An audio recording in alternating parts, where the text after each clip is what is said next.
Morjesta taas kaikille, se on Fintimets taas täältä tekemässä uutta kommentaria tänne Team Destiny channelin katsojille ja tosiaankin mitä tossa taustalla pyörii tällä kertaa teille on 2 Man Party, Doppler DNA Pomppi, Advanced Warfare, sitten toi mappi oli comeback ja tää on aika vanha gameplay, tää on vissiin Jupetsin gameplay, jos mä nyt, kun ei mulle kerrottu ketään niinku gameplayn tekijän, tää on varmaan Jupetsi sitten. Tosiaankin, joo, mennään suoraan tähän kommentarioaiheeseen, eli mä ajattelin teille kertoa vähän tänään lisää Temen tarinoita #2, eli jakso 2 tulee tänään. Ja tänään mä kerron teille tämmösen nolon tilanteen koulusta, kun meillä oli oli köksää Seiskalla, oli koulut aika lailla loppumassa ja rupesi tulemaan niitä vähän vaikeampia ruokia, koska opettajat halus nähdä mitä sä niinku osaat ja mihin sä pystyt ja tajutte varmaan. Niin meillä oli sitten tosiaan laskiaispullia. Ja ne on joillekin helppoja, joillekin ne on vaikeat. Ne oli oikeastaan, alku sujui ihan hyvin. Me tultiin luokkaan siitä sen ryhmän kanssa.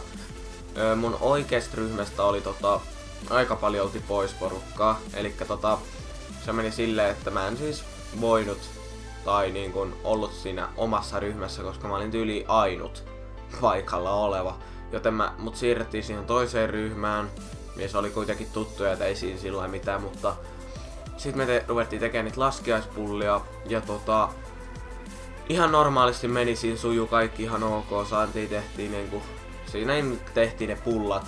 Sitten oli koko ajan hirveä kiire, koska tiedätte varmaan, että ylipäätään pullien tekemisessä menee tosi kauan. Meillä oli 3 tuntia aikaa, mistä yleensä se Seiskalla se eka tunti menee kaikkeen turhaan. Ja se niinku neuvoo se opettaja, että mitä se tehdään, ja sitten 2 tuntia aikaa niinku tehdä pullaa. Niin se tyyppi-ikäinen piti tehdä niinku, koska laskiaispullon väliin niinku kermavaahtoa, joo. Niin se kenen piti tehdä se, niin ei ollut niinku tehnyt sitä, elikkä se oli unohtanut kokonaan tehdä sen kermavaahdon, niin mulle tultiin vaan sanoa nopeasti, että hei tee mun sä nopeasti toi kermavaahto tosta, että mä unohdin kokonaan tehdä, se oli sellainen, no okei, voin mä sen tehdä.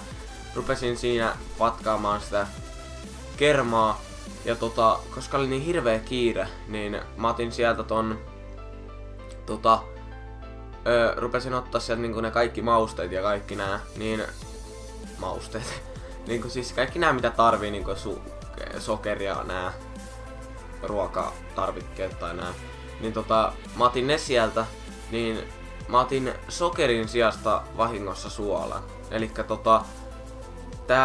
nyt te voitte varmaan vähän arvella jo mitä tapahtuu. Sitä sokeria piti semi paljon olla siinä. Te voitte kuvitella, kun mä laitan semmosen aika ison määrän sokeria niin kun suolaksi, niin ei sitä pysty syömään. Sitten kun mä olin valmis, mä olin tehnyt sen. Mä olin laittanut kaiken muuten oikein sinne, niin paitsi sen sokerin oli suolaa, niin sitten me ruvettiin syömään. Sitten mä olin niinku, sit kun kaikki oli istunut pöytään, sit sai ruveta syömään. Sitten yhtäkkiä yksi meidän pöydässä olleista tytöistä rupee huutaa, että vittu tää on suolasta. Niin sitten me kaikki maistettiin sitä, niin sitten me kans huomattiin, että tää on ihan vitun suolasta. Niin sitten